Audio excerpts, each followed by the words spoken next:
Hello, everybody. I know you were expecting a huge intro, a huge, fantastical intro, but it's not happening tonight because I'm in charge. I'm behind the driver's seat because James is out of town. So, any technical issues that arise tonight, you can blame on me, and that's fine. I'm on the other side. Yeah, yeah. Other way. Point the other way. Alright. There you go. So anyway, welcome to Tavern Talks. I'm your host. I'm Beaker. I'm here with James, our illustrious bartender, who is drinking himself. And of course, we have our guest. Would you please introduce yourself? I'm Michael Nystul. I go by Malix these days. Some people just say Nystul. That's fine. Old friends say Mike. That's fine too. Answer to pretty much everything, including hey, dipshit. So it sets up the tone of the conversation, right? Oh, for sure, for sure. No, that's great. So, I'm glad you can make it here tonight. I know you've got a lot going on. We won't even get into what's going on, but I know you've got a lot going on behind the scenes. You've got a big event coming up tomorrow, which we're going to kind of touch on here in a minute. But hey, the way this runs, we go through we're like talking at a bar. We ask you a couple questions, back and forth, chit chat, BS, whatever it is, what have it. We go down rabbit holes on a lot of these conversations. So And say on occasion, like every time. a lot of the time we hit these rabbit holes and just chase it until there's nothing else to hit, and then we try and zoom back. We try to on. climb ourselves back out, but sometimes we find a new hole. That's true. That's true. Go It's down always that an adventure. So, So here's one thing. I know James usually likes to ask these questions, but I guess I get to ask them this time around. So, Mike, if you would tell us, how long have you been playing TTRPGs? Like, what got you into them? well, the fact that you say TTRPG means you're at least a millennial. That wasn't a term when I got into it. It was only D&D, and I think I was 9. So, a little less than 50 years. This will sound like a flex, but it was not a choice I made because I was 9. My dad was a friend of Len Lakofka, who was Leomund in the Circle of Eight in Greyhawk. And the name Nystul, which is my dad's name, my family name, was used to name the wizard Nystul in the Circle of Eight. I eventually became a game designer, and Nystul became me. So I got involved when it was still, chainmail and an expansion for fantasy and wilderness outdoor survival, the box set. So before there was even D&D we were playing. And there's enough, long-toothed graybirds out there who have a similar story, but it's, you got in the 70s somewhere. And so it was before any of the box anything. So a very, very long time. Okay. It was also before both you and I. Oh yeah, it's before we were even a thought. Yeah. So yeah, Right. I won't begrudge you for I've- calling me a millennial. Yeah. I've dated people that have been alive less than the amount of time I've played D&D. God. Yeah. It felt weird. It did not last. Those relationships did not last. But yeah. Oh goodness. Okay. So, what about it made you kind of want to stay in that area for so long? Like what grabbed onto you and said, "Hey, this is something for me." Homeboy, I was 9. So in a world where I was watching old black and white reruns of The Magician with Bill Bixby, and we really hadn't even started to hit. There was no Star Wars yet. Genre movies were pathetic. It was old Italian swords and sorcery. If you could get that and only in theaters, because it wasn't. God, I'm fucking old. Spaghetti westerns. Spaghetti westerns. Our Spaghetti family, westerns. My dad was an early adopter on tech because he was a radio engineer, among other things. So we had one of the very early tape decks, and people that are sufficiently old know these decks. you'd push down the top, and then it would go "Roar," and make this terrible moaning noise when injected the tape. And they were made to back up things at TV stations. So it was like the size of a double microwave. And you had to get special tapes. But yeah. So at the time, my mom raised us reading The Lord of the Rings. So we went to school close enough that we could walk home for lunch, and she would read us The Hobbit and then The Lord of the Rings. And she'd read as much as would cover the lunch. And often, because we were little bastards like all young children, we'd be, Mom! But, looking back, it's one of the nicest, the kindest gifts anyone has ever given me was her patience with us, right? Because she must have read the entire series 3 times through by the time we were out of school. Wow. And that and the fact that I grew up in the theater community gave me the seeds to, and my mom was also a very early nerd. Like, I have pictures of her going to costume parties and like Heinlein inspired costumes. So I come by it honestly. And so you pick it up, and I think this is a story you're going to hear from a lot of people. There's this is something new that I couldn't do any other way. And like I think you'll also probably hear from people my age. Yeah, there was like this is a terrible term. At the time we called it Cowboys and Indians. We would never use that term anymore. But it was bang bang you're dead, no I'm not. Like, that's the ultimate like simple definition of what is role playing, what are the rules. When somebody says, you'd say fall down, he says no I'm not, and he says okay, why? Okay, somebody needs to come up with rules. So it was a way to tell stories and play with my friends in a storytelling way. I had not been introduced to improv yet, so it was a way to tell those stories with my friends. It was great. No, that's awesome. Okay, so you've been around, you've been doing it for 50 years. At what point did you decide, hey, I'm gonna lead games, and so just play some. I'm actually gonna lead these things. 32 seconds after my first game. Oh, sweet. That was really quick. I was always the GM. Like, I ran for my parents, I ran for my family. The only time I didn't run was for Len Lakofka, because he ran our family game, and Len, I loved Len, but he was a very crabby older guy who didn't have a lot of patience for kids. So I had to get special permission to eventually get into the game. It took my brother another year or so until he was allowed in. But that's really the only... I am like the forever GM in a big bad way. Ooh. And I play for pleasure a couple of times a year, maybe. These days, if I have a peer that wrote a game or somebody that I want to experience how they run, I might play in their game, but it's almost like a cook wanting to eat another cook's dinner. Because it sounds, you've heard they make good steak, so it's like that. But generally, I don't play. I only run. Yeah, I know. The first time that we had met was at Page, and I'd played your game. And it seemed like you being a GM was like really your element, like where you really enjoy the thematic elements of this, and being able to tell a story with a group of people at a table. It's interesting, right? Because, and I assume this is a topic you cover with a lot of the people that you talk to, but I did have a kind of natural predisposition to it, but I have also trained so that my Venn diagram is stuff that you put GM right at the middle. I've been, meeting facilitator. I've been a teacher. I've been... I've done all of the things. I've been a life coach. I have studied improv. I've taught a little improv. I've run shows. I've been a producer. I've been a director. And the thing is, all of those related skills can be brought in.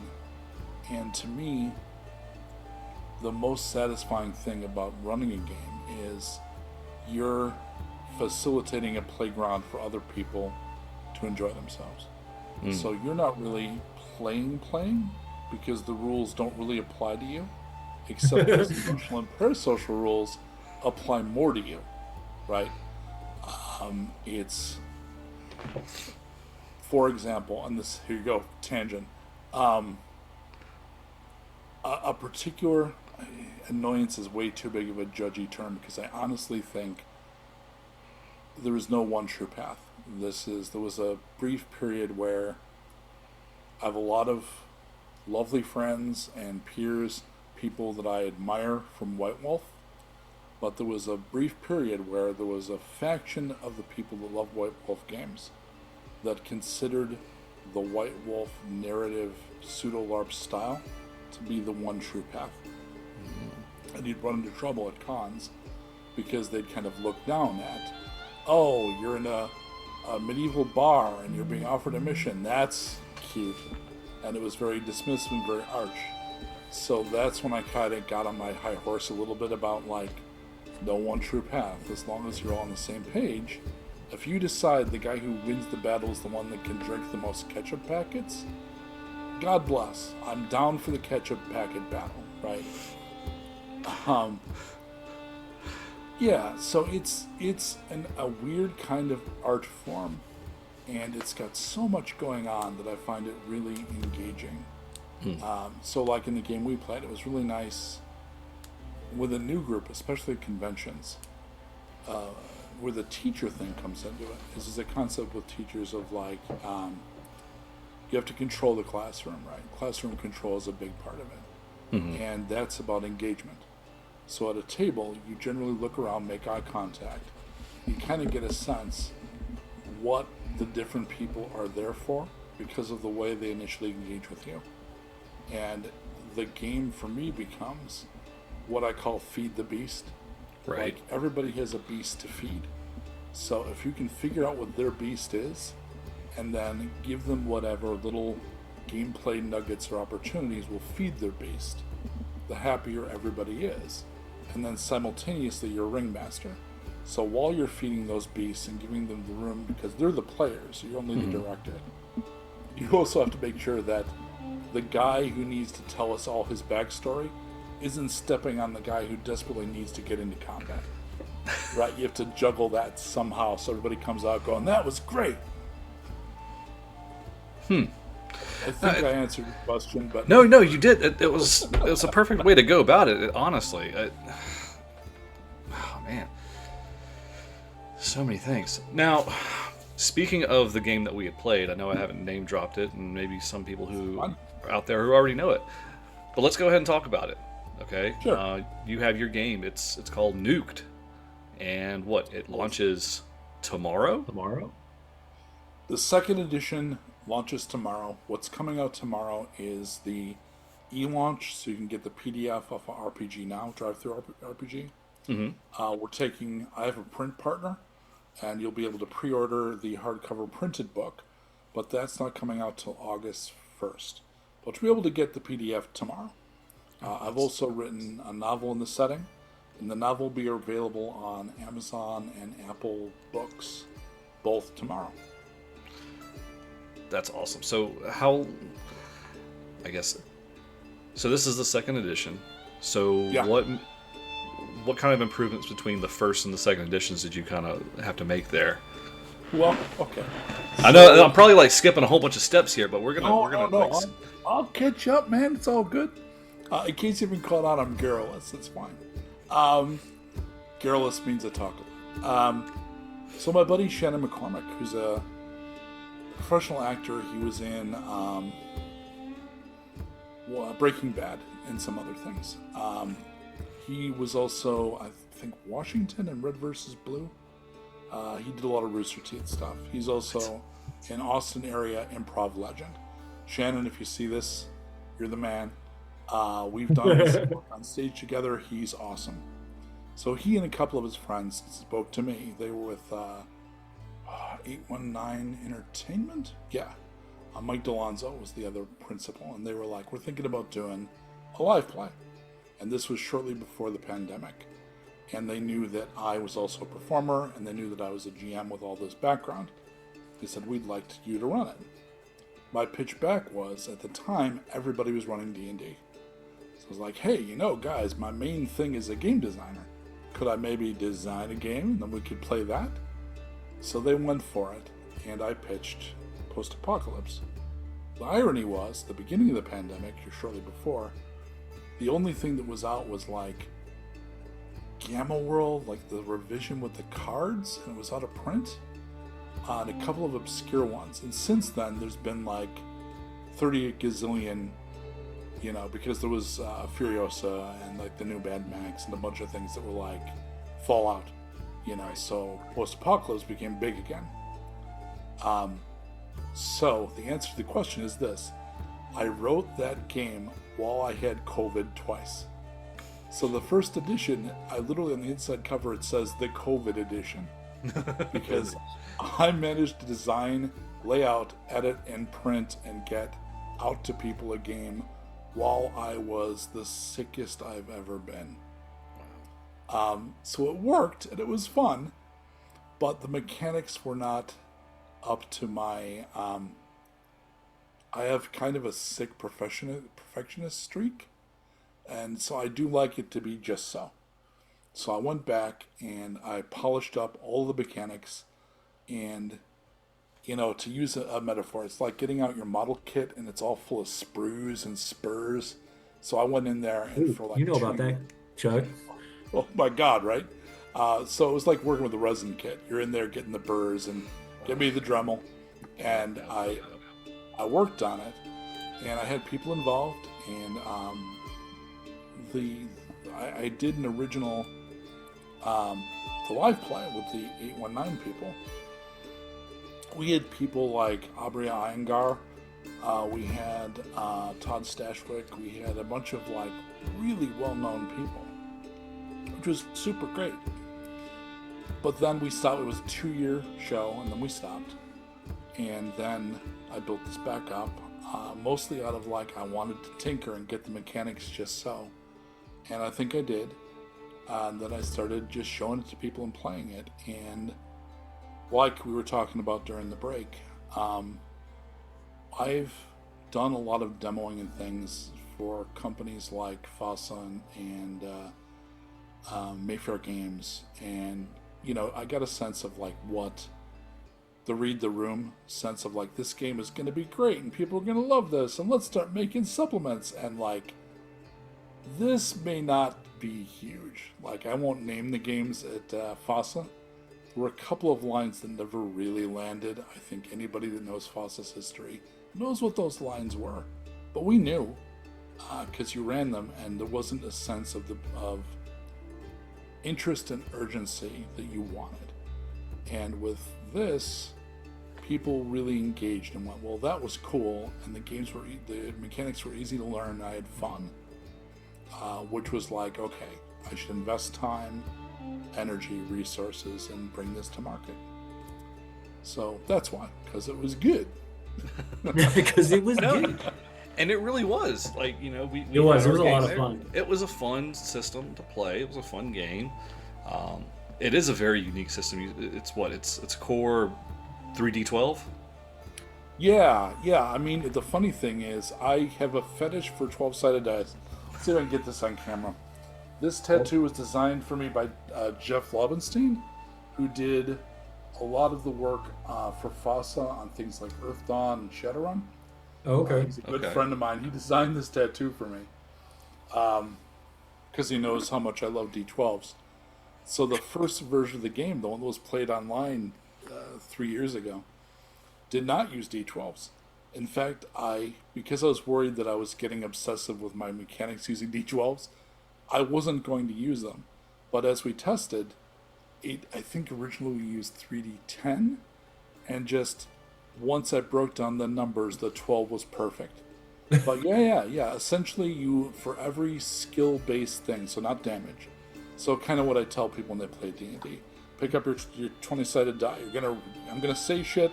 You're gonna roll this die. 90% of the stuff. It's not a damage roll. This is what you roll. NUkED, if it's a saving throw, if it's a skill test, if it's whatever. Similar thing. You pick up your 3 12-sided dice always. And then I'll give you a difficulty. And you take your related skill, you subtract that skill from that difficulty, that's your target number. You now know how many dice are going to score, so throw that. So if I give you a 10 and you have a skill of a 4, you're looking for a 6 on each die. Every die that scores is called a score. You get 0 scores, you failed. 1 is a partial success, 2 is success, 3 is an exceptional success. There's a little more fine stuff to it, but honestly, that is 80% of the system. Mm-hmm.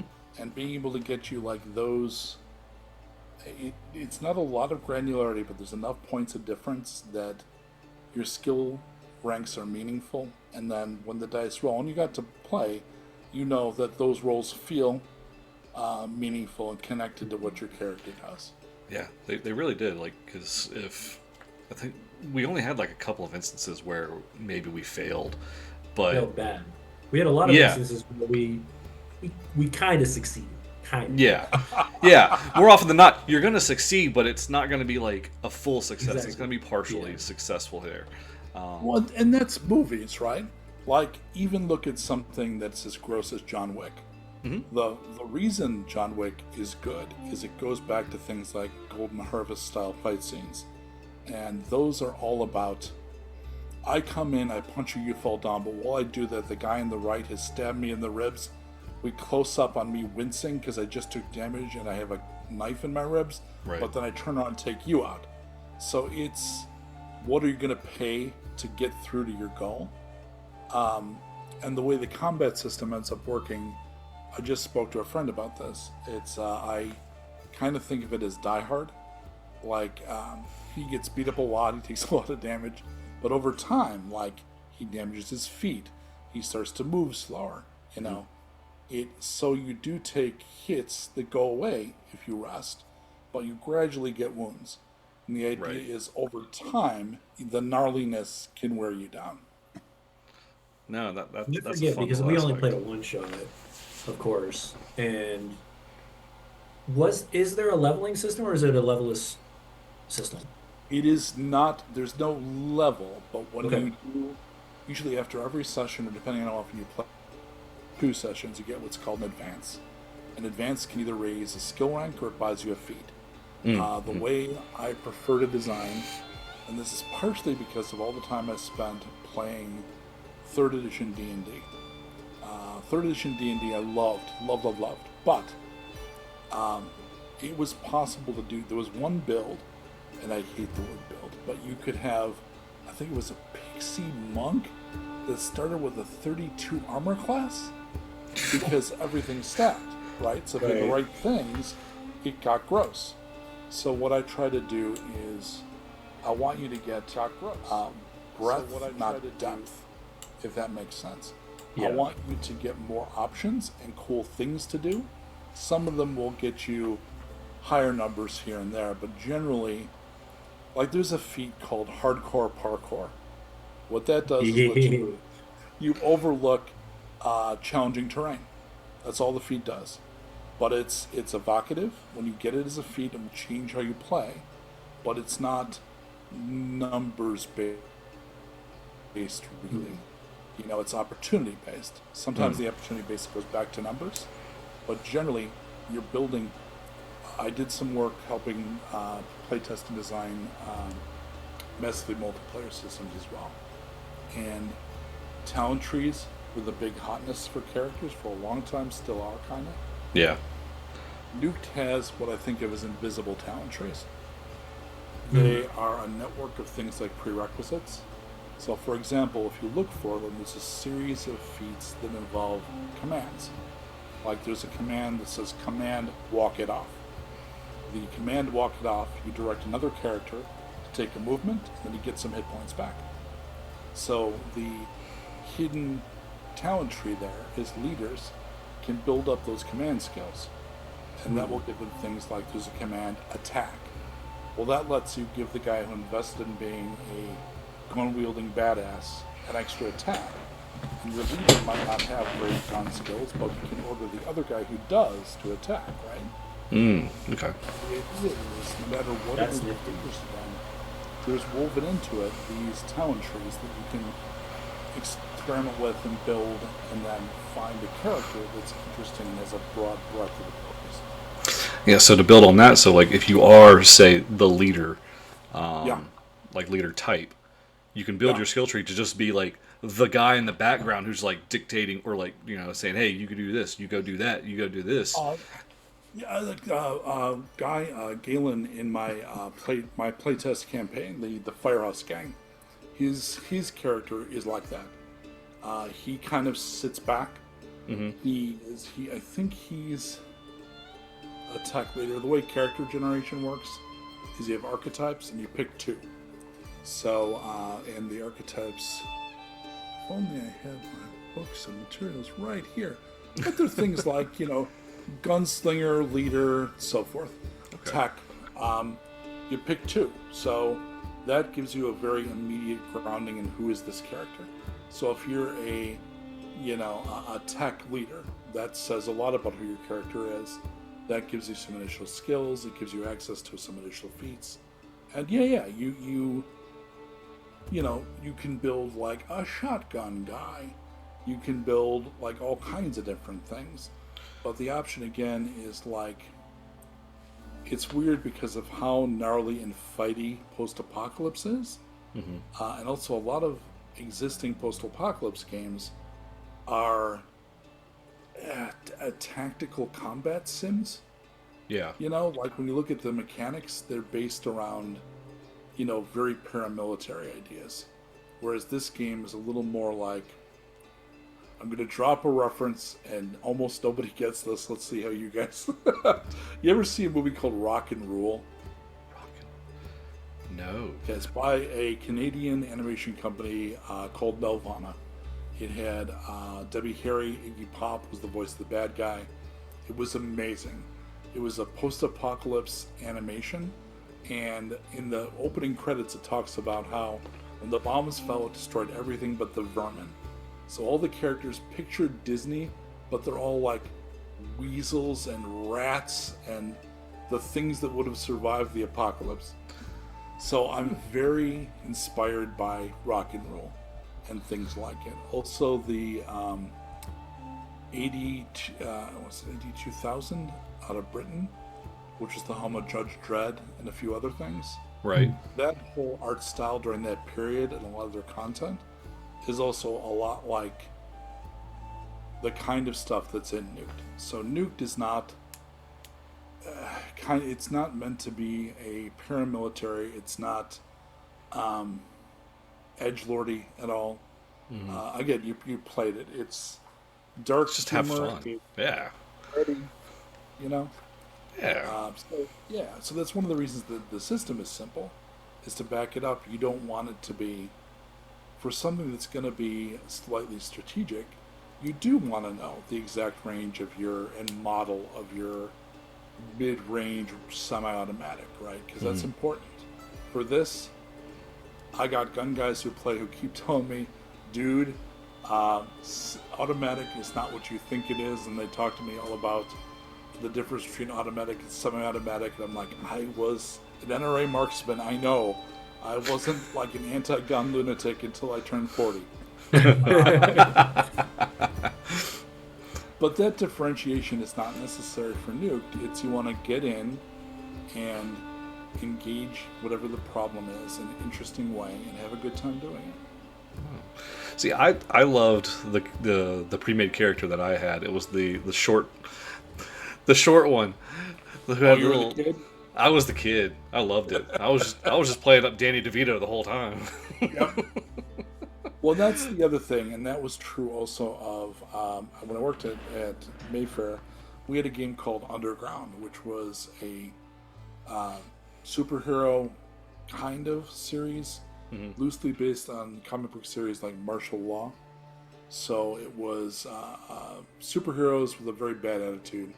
But then my game, The Whispering Vault, interesting horror characters were entirely what the thing was about. So hopefully what NUkED gives you is a kind of a construction set to make something fun. I'm also going to be coming out with, we're going to start very shortly. I'm hoping for monthly, but I don't want to promise it. The goal is, let's use that very careful wording, the goal is monthly, but boosters, which I know some companies call splat books. So boosters are meant to be mini source books, so 12 to 36 pages. Like the first one's going to be Drive Hard, and Drive Hard will have 2 new archetypes, the driver and the wrench, and then rules for kind of Mad Maxy style road combat and extra feats and stuff to back that up. And the idea is I'll gradually expand out options so that people who want a specific thing, like my gun friends, I'm working on one of the boosters is going to be called, I think it's Bada Boom, and it's bigger and bigger guns, and that's going to come with the soldier archetype. So if you really want like the very specific, very wide range of options for guns, that booster will give it to you. Okay. Let's talk about guns real fast, Oh, because this is like one of my favorite parts about this series, this show. So NUkED, Yeah. when we were playing on there, the one thing I really loved about it is for those crazies who have 12,000 dice, you actually get to use them. Like, I'm throwing like 8d8s. Like, I'm like, what? Like, it's just, there's something, and maybe it's just the tactile, It's the clickety clacks. the clickety clacks, right? But like, you get a whole handful, and you're just like, gah! And Man, you just throw 'em. I worked with the hero system guys for a long time. I was the Fantasy Hero dev for a while. I designed Fantasy Hero 2 and some stuff. So I rolled, you want to talk hands full of dice, play champions and drop like 30 d6. But but so I did want, I did want a core of a very simple, predictable, like that whole thing for new players. Like in D&D, you just go, here is your holy d20, do not lose this one is yours, roll it when we ask you to. But being able to say that, say, here's your 3d12, like I carry a sack of about 300 of them now, so I can just give them out and say, here is 3d12 for Here's you. your 3d12, because I need this many of them now, because I have to give 3 away at a time. Welcome. So it is, I agree with you, there is something satisfying about, and you also know intuitively, if you rolled that bigger handful, you probably pulled a feat that gave you extra damage, you probably got an exceptional success, and you're like, okay, this is gonna hurt, So yeah. Or you just have a really big gun. Or, and this is what I really loved about this system, you have 2 like special circumstances in there to pretty much get away with doing whatever the hell you want. The cinematic action. You once per game you can basically kind of hand wave them to make the rolls. There are a couple of like simple things you can do. You can fail, but it's a special kind of roll. But the idea is, there's 2 concepts design wise that I tend to fall back on. One is something that, I'm not saying I invented or any of this is a unique knowledge on my part. For all I know, 3 dudes have written books on this. All I can tell you is what I know. I call it Arena of Excellence. So one thing that's important in a campaign that I'm running is every player should have an Arena of Excellence. So that means the point in the story, if it was an episodic TV show, where that episode would be a William episode. Because William is the guy with the scummy background who can talk to the prostitute or whatever, right? It's the thing he does well. So I think every character needs to have an Arena of Excellence. Doesn't matter what it is, but it also doesn't matter, and I think one problem we run into in things with a stronger combat sim connection in the blood, which sadly is sometimes D&D, and is certainly is Pathfinder. There's a tendency when you're talking about things like builds to go, well, how am I effective, right? Am I effective enough? Yeah, I get that, but by thinking of it as Arena of Excellence, if it's just the thing that you bring to the table that's the interaction, you're helping by being good at it for your group. I think that's more useful than figure out where you do the most damage in a fight. Mm. Right? Mm-hmm. So, yeah. And there was another thing, but I'm having trouble remembering what it was. So, and I think that the interesting thing, because you'd mentioned for a one shot, it's great because it's literally you got to use that round, right? Like that's kind of the point. Now, when you said it's one per game, so in a long form campaign, you only get one? Let me. No, it'd be per episode, but there is. Let me call this up because there's no darn reason I should not just. It's so nice having the finished rules that have been now completely edited 3 times over. Hey, there you go. Oh man, after playing with this in various states of semi-dress for years, it is such a pleasure. Well, this is... Okay, I'm going to read part of this. Forgive me if I'm boring your audience. When an action is not just hard, but larger than life, the GM can allow it, but categorize it as a cinematic action. To accomplish a cinematic action, blah blah blah rule stuff. Upside, the actions are cool. GM is encouraged to allow more when one pulls one off. Downside, rules. It can have a downside. There is a limit. Where was the limit? But it is per session, not ever. That would be a weird thing to be walking around with. I believe you have to wait effectively until the next scene for someone to do it again. Like, you can't have the entire combat can't devolve into everybody triggering their one use go crazy.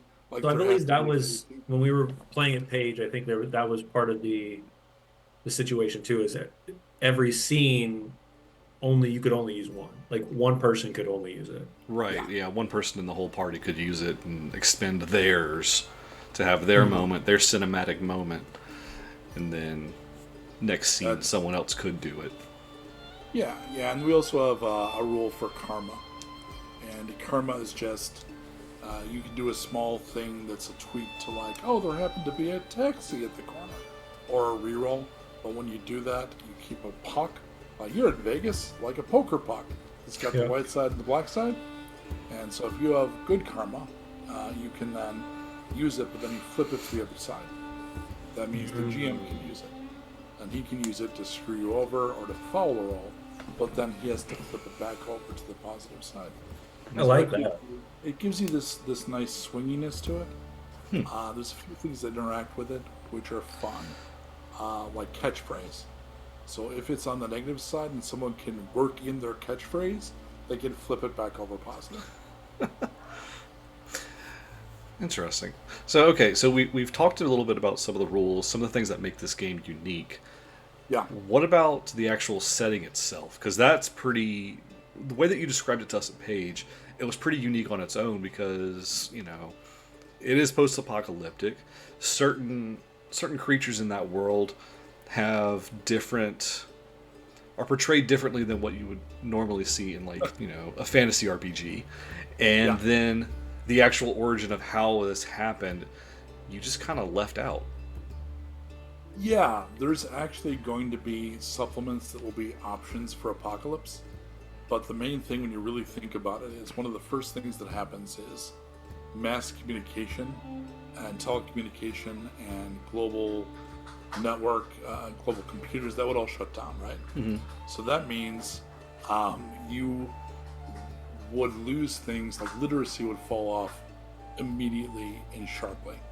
So at that point, if you don't have the internet and people stop being able to read, so all you've got is like travel guides no one can read, a lot of what people knew about the world, especially the technical world, would go away shockingly quickly.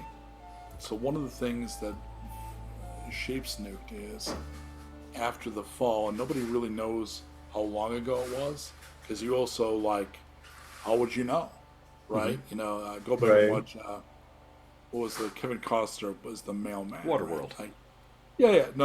It's just, he was literally, I think it's called The Mailman. He was literally... different movie. He was the postman. And Yes. he's a dude trying to carry the mail in a post-apocalyptic wasteland, but you wouldn't know. So the reason it's not fleshed in more is it's all supposition. And I put in some suggestions about what it could be. It's kind of left to the GM. I think, especially as I have these booster splat books that give you options, like it could be a robot apocalypse, it could be an alien invasion, it could be an ecological disaster. I think as the game becomes more adopted and used and more campaigns are formed, people's campaigns will have different answers, which I think is going to be fascinating. But the thing that's in common is, one of the things that the bombs broke was kind of reality. So one of the conceits is magic has always maybe been a little possible. When the bombs kind of broke open the world, it made magic real, a big bad way. So it's a little like Fallout by way of Shadowrun, if that makes sense. Like you I haven't played enough Shadowrun to even know what that is, so... It was I got to help. I wrote a bunch of stuff for Shadowrun. That was a cool ass background. It looks amazing. Oh my god! And the artists we had at the time, like that cover by Elmore is absolutely iconic. Yeah. But I didn't realize he drew it. Yeah. That one where the runners are on the corner about to do some amazing thing. That's an Elmore cover. And the logo was Jeff Lobenstein, and a lot of the character classes were Jeff Lobenstein. Just amazing. But so NUkED was. So how Fallout, the TV series, and the games are kind of like, let's make fun of the 1950s tropes. They tend to be like. Yeah. Stiff companies. They tend to be like, oh, my little wife, like kind of gender tropes and stuff. Yeah. I'm a Reagan baby, so my tropes are different. Yeah, they tend to be. There's a fair amount of anti-organized religion through line. There's a big bad companies are a terrible, terrible idea. I've joked that if Black Flag Black Flag was the editor of the book, that's about right. So it's got this is an overused term, but coming from a very elder guy, I think it has a punk feel to it, but I mean that in the dirty, crusty old punks that now have the black jeans and the shit stompers they took to 1,000 concert, not the super awesome Green Day way. I mean the fuckers that would take you out back to make sure you never came to their club and you dared to wear a swastika. Real old school crusty punks. But I think it's got a little of that to it. So is that enough influences for you? Because it's great. I mean, I kind of, even our one shot, you kind of pick up that feel anyway. You didn't go too much into detail about it, but you do get the general feel of, hey, big companies, no. Yeah, you get some of these definitely. You got a feel of almost immediately when you're playing. I think one of the coolest things I noticed about the thing was what we were talking about earlier is you spaced it so far out past when whatever happened, yeah, that history is lost, and it makes sense that the history is lost. And it's interesting to say because really that means that we only can pass down knowledge the way they used to do it, which is by word of mouth. And we all know what happens when one person says something and then another person says something. And I've played that improv game, man. It's awesome. It's almost like he designed the game to be that way. Right? Well, it's so it's good that all comes across quickly. And one of the reasons that I wrote the book, and it's going to be a series of books, is there's games out there like Gaslands. Gaslands is fucking awesome. I got nothing against Gaslands. they're kind of a little in my space and I'm a little in theirs, but it's a very different game. So what I have to convince Johnny, who's looking to try a new game, to play my game, and explain to him why he'd want to do that. And because I can't run for everybody, I need mechanisms to do that. And one is I'm building street teams, because then they can come to your local friendly game store, and it's been old school game companies did that. I think Steve Jackson still does, and it's a big tool for that. I'm going to have an actual play with some of my voiceover and actor friends, so that'll be you can come watch and get a sense. But I think reading the book will be the fastest. Oh, that's what that weird thing tastes like. Because I'm really glad that you picked it up quick, because I need to be. When we were at Mayfair, we had the DC Heroes line, and I was there when they did the Batman role-playing game, which is this weird, I think, money grab, tangentially connected to the popularity of the Batman movies, but it was just the DC Heroes line trimmed down to be just Batman. And people would submit characters for DC Heroes, and my brother also worked there for a while, and we had this shorthand where people would come up with these ideas they thought were amazing, and we'd have to say, how is this not Batman? So the shorthand for that is not an original idea was, how is that not Batman? How is this not Batman? They would have to explain how it's not Batman. So I have to explain how I'm not Gaslands, how I'm not Morkborg. I need to set it aside. So part of it will be doing shows like yours. Part of it will be getting into the hands of reviewers. It'll be a lot of me, I'm going to be hitting local game stores. I'm moving from Austin to Portland, and I plan to hit a game store in Las Vegas. We're here now. There's a couple of good ones. I'm going to try to street team myself all the way down the line and just try this shit out. Because honestly, when people test drive it and play it, they usually come away going, I'd do that again. I would. Yeah. I'd keep that. I'd keep that same character sheet, and I'm gonna play that character again. Damn it! I got the character sheet. It's back at the house. Awesome. I love that. So I need more people saying that in public. Loud and proud, and I think we'll be fine. Oh, and I think you do have something special. I think it's unique enough that it isn't like every other game. The mechanics are different completely from a lot of games, and it gives off that all those experiences that you've had, taking all those skill sets that you've built in and shoving it into one game. I'm curious, as a game master who's been playing or who's been running games now for 50 some years, what is one skill set that you have found that maybe not is the most common that has really helped you at being a game master?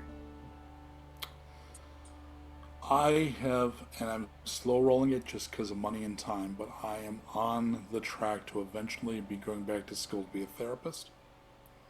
I worked with Deep Eddy Psychotherapy with their therapists. I was not a therapist, so it was not in a therapeutic sense, but I ran a program for kids on the spectrum, and we presented them with games, and they would be able to open up.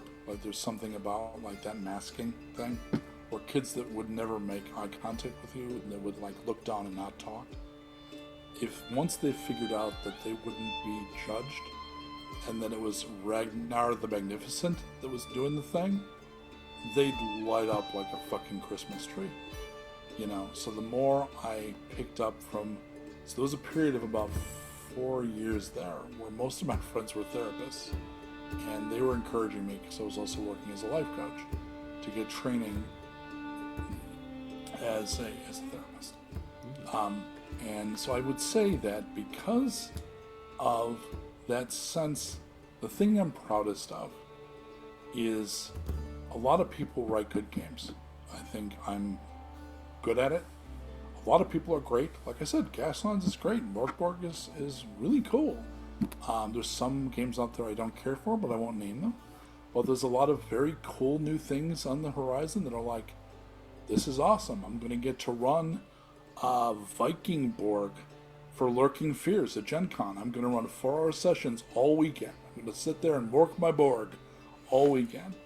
But there's people that like, I think I'm a good GM, but I'm not, Brennan Lee Mulligan. I'm not, I write well, but I'm not top tier.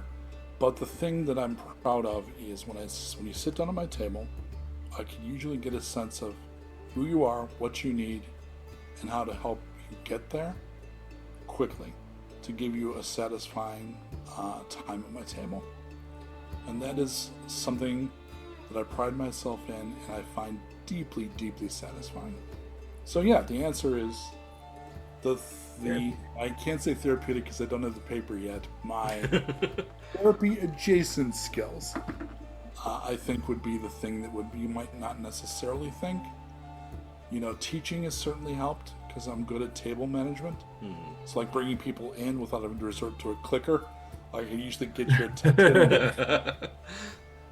But yeah.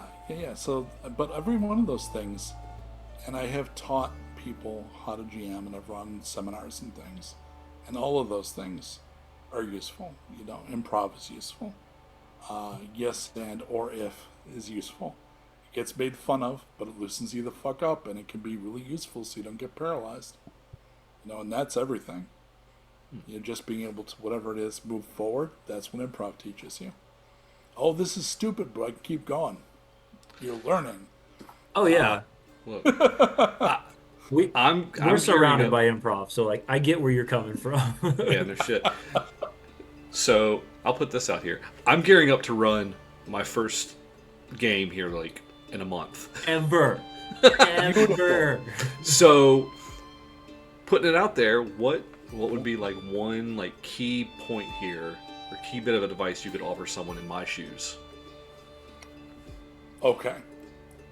I am writing a book, but go buy my book. Yet.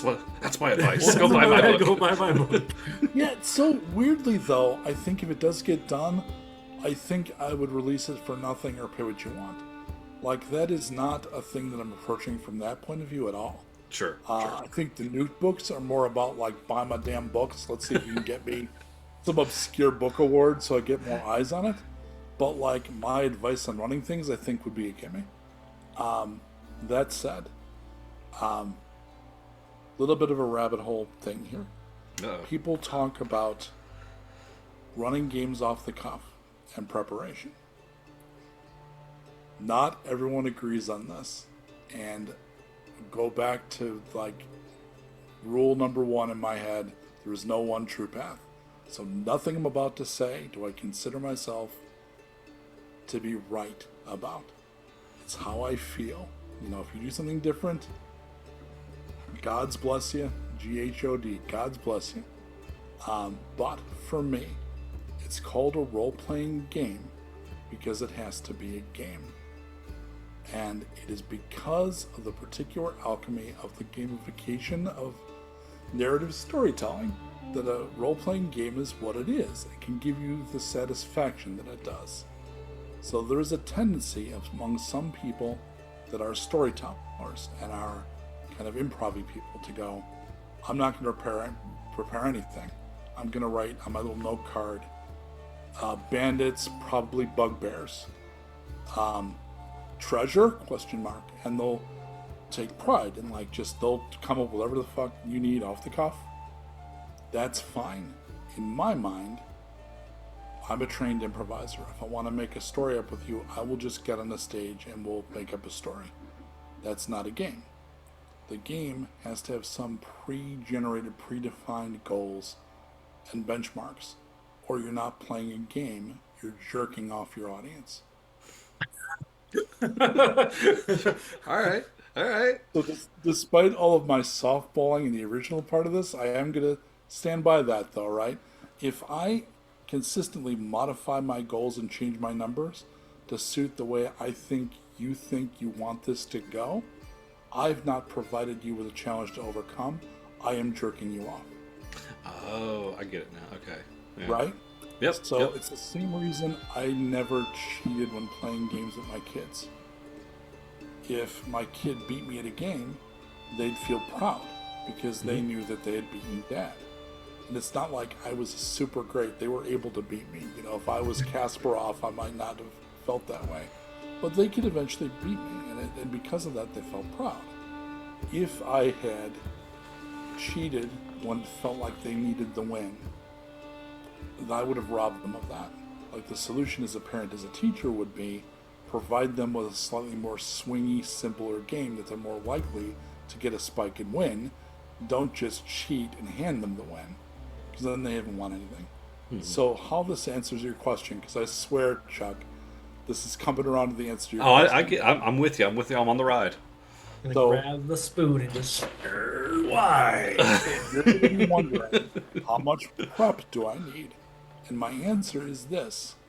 I think what you need is a framework.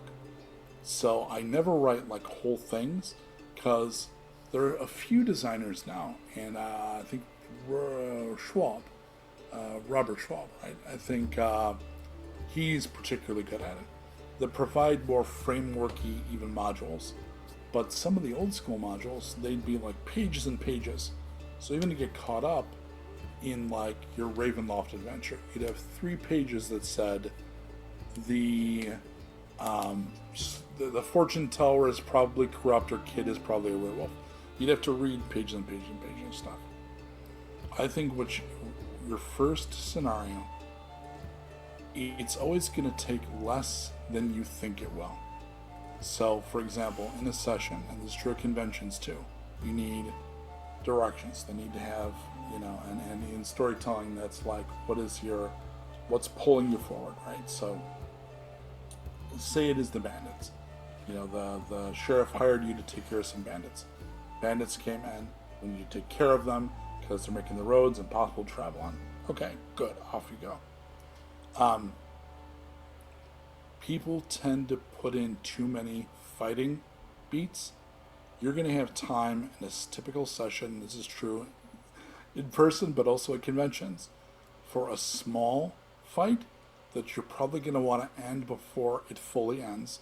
I always tell players, when it's obvious the way this is going, I reserve the right to just hand wave and end it, because the dice should only be rolled when the outcome is uncertain. So, for example, if you're fighting some wolves, and there's 7 of them, and you beat 4 of them, sitting there and pedantically, like, killing all 7 is pointless. Have them run, right? Just end the melee at the point where it's obvious that the PCs aren't really in any significant risk anymore. End it. So you have time for one of those, which is generally a try out your characters, get a feel for it, and then an actual fight. And honestly, that's all.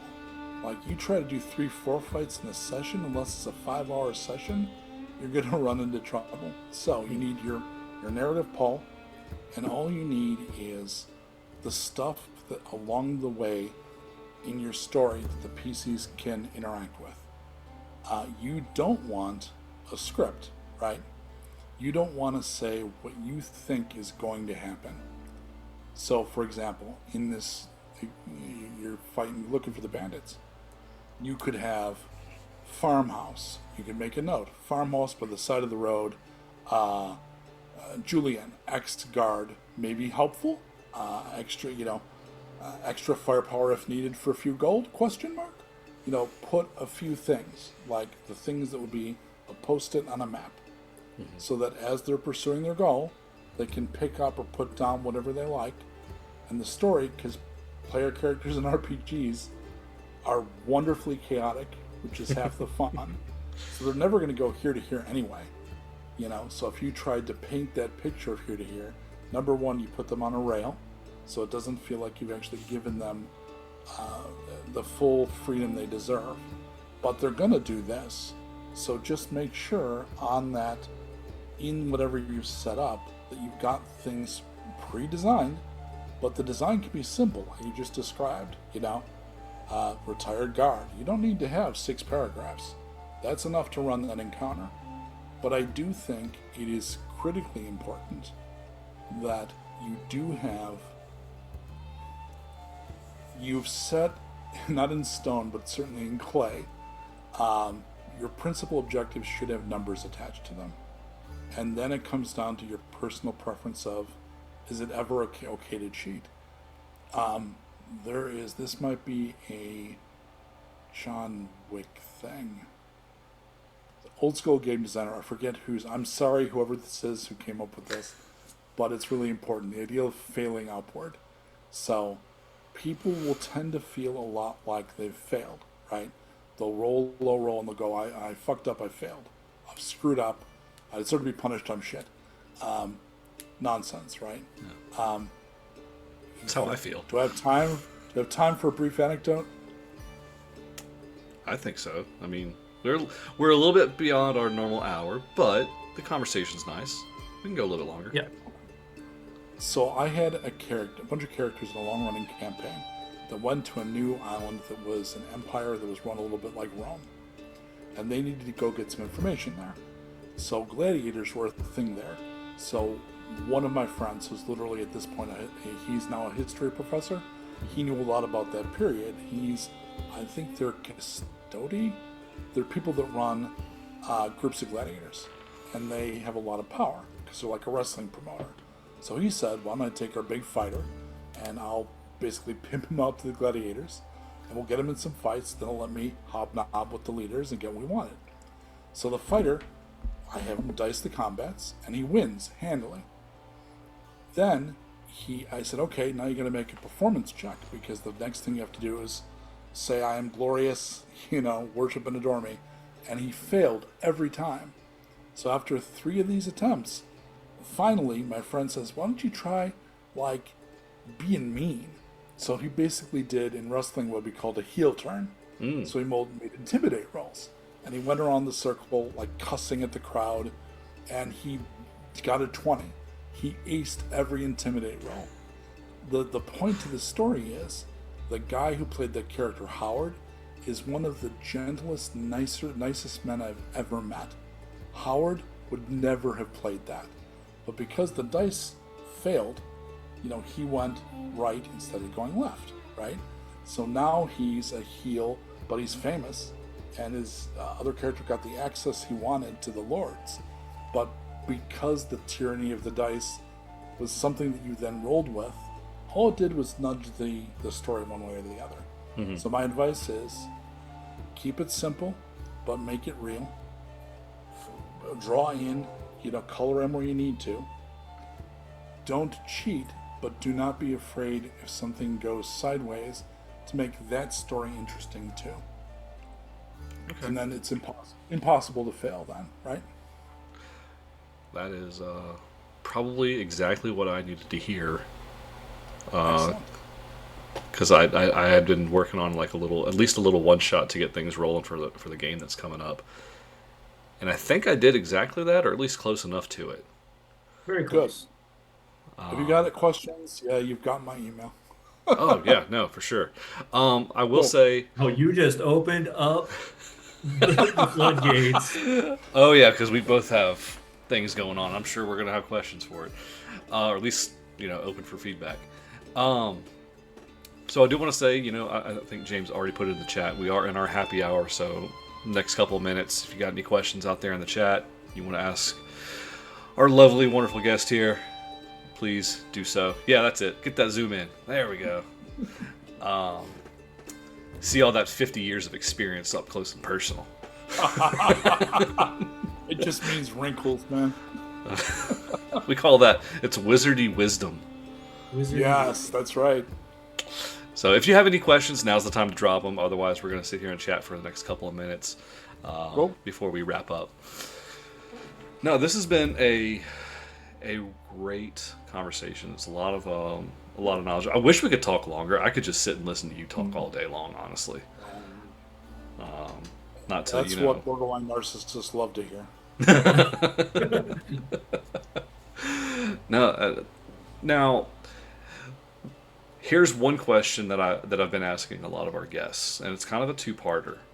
And I imagine you're going to have a huge library to pull from. So I want you to try and narrow it down, just narrow it down as best you can. Okay. as a GM, because this seems like that's exclusively what you've been for the past, half a century. What has been your highest high at a table, and what's been your lowest low? Oh yeah, there he goes, pulling out the Rolodex there. Highest high would be mostly non-verbal artistic kid lighting up and laughing and forming friendships with his party members. Oh shit!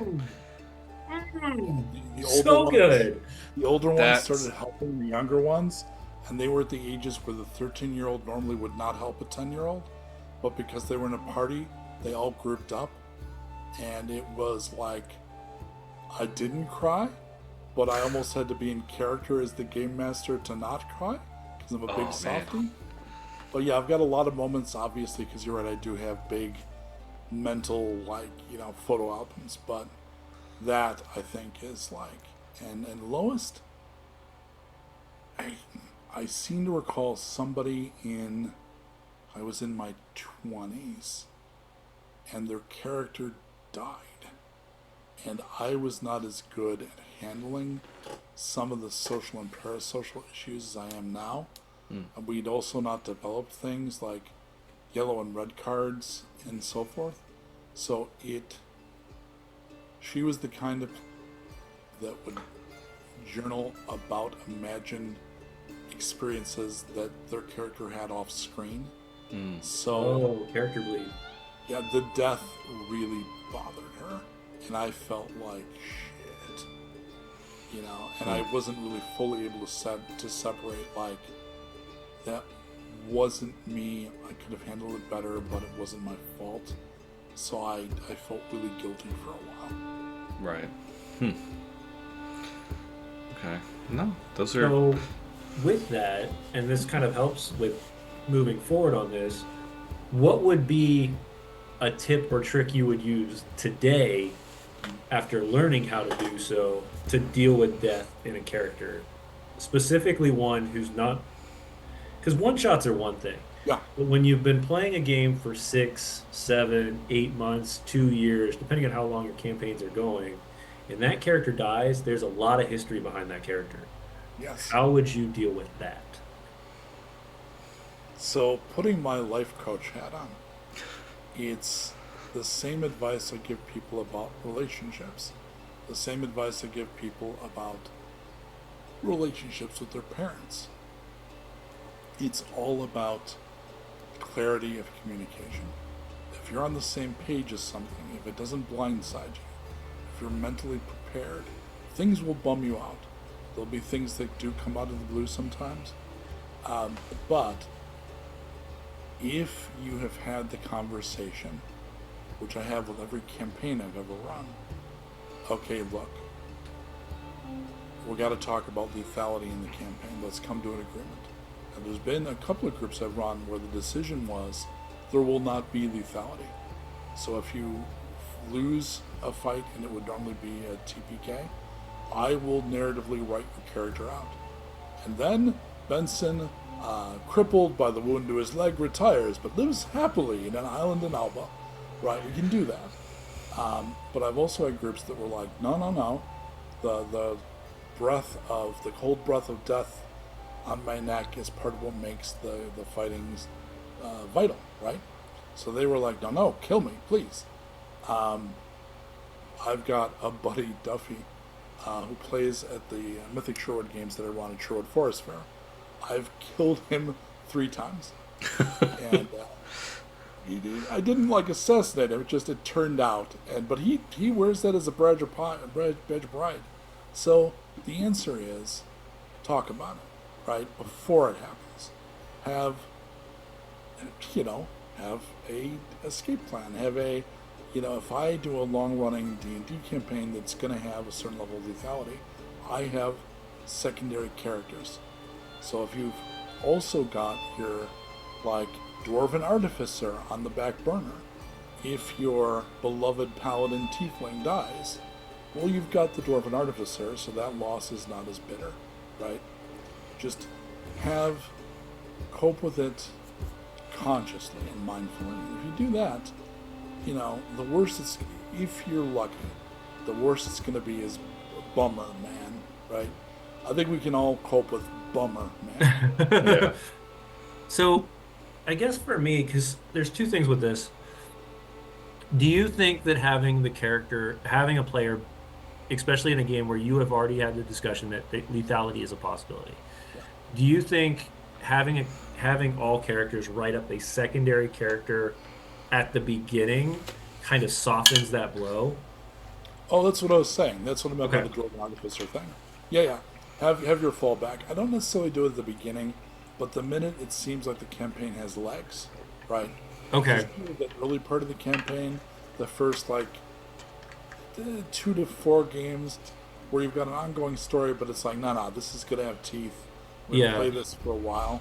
At that point, I'll be like, we'll have the talk. Okay. You know, at that point, you should have a folio and have a backup. You know, and at that point, you're usually fine. And honestly, no tactic is going to save you from the possibility of disaster. You know, sadly, you know, we've all seen the Tom Hanks movie.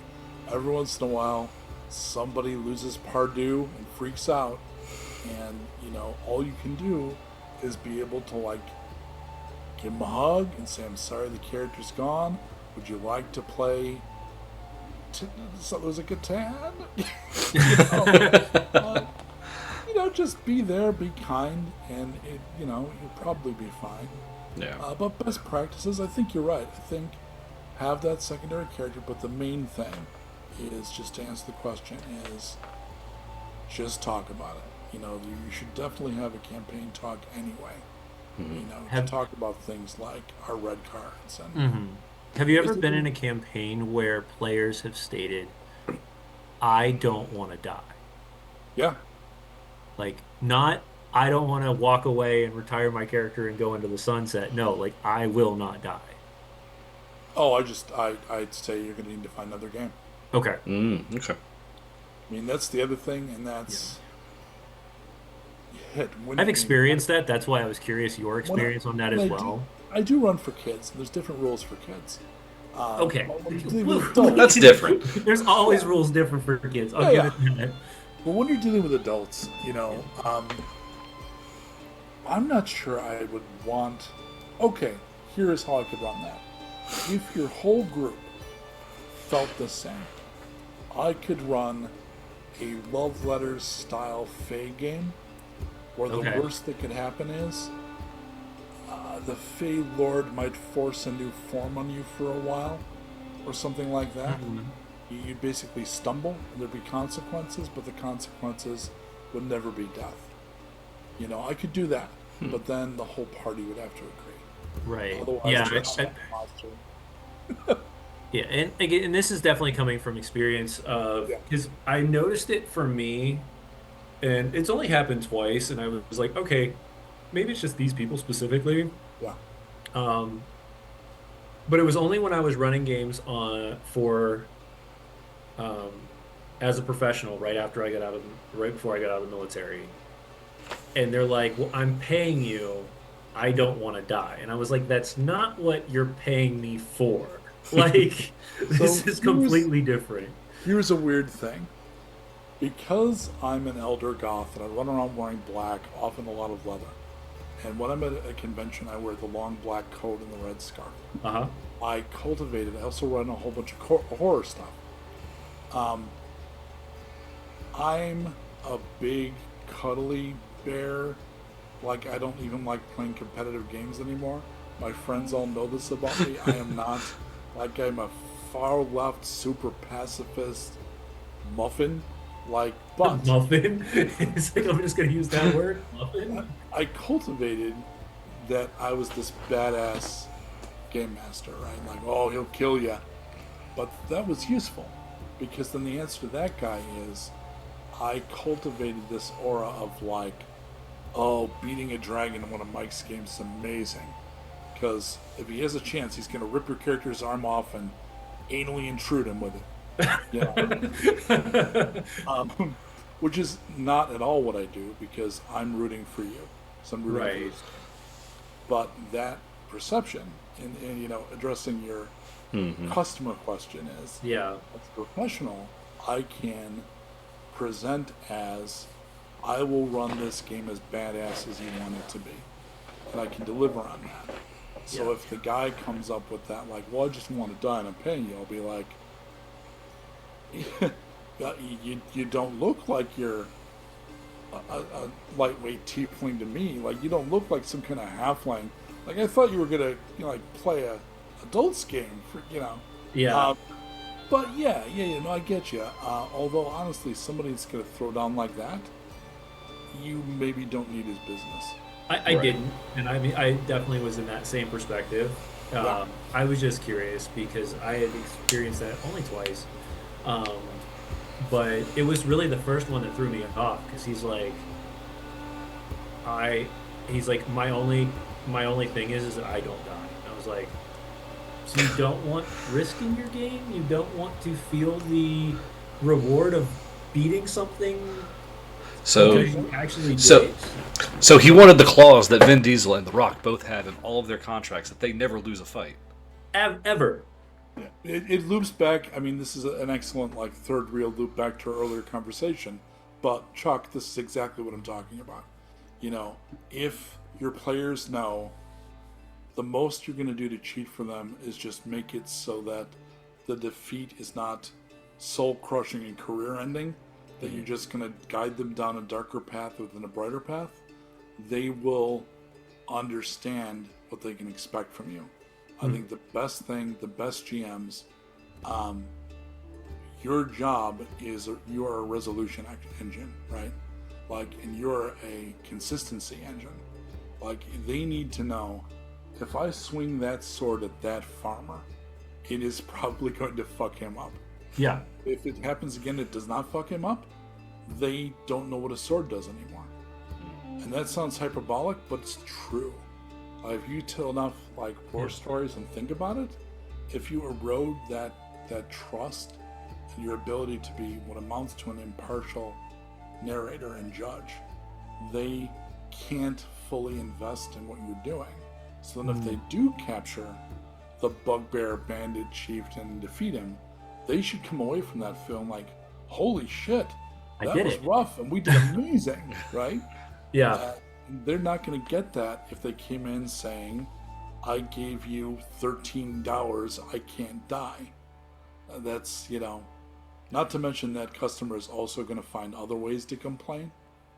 So it was a good move of yours to say no thanks. But yeah, unless he was offering a bunch of money, but boy, I think we all prostitute at different rates. No, I was not prostituted on that one, that's for sure. Yeah. Good. Yeah. All right. Well, guess what? This is a good point that we can kind of wrap up the show, isn't it? Go. I mean, we've gone through happy hour. We've asked all the questions I think we can ask for one night. I know we've got plenty more that we could definitely talk with Mike about. Just a depth of knowledge there. And I feel bad.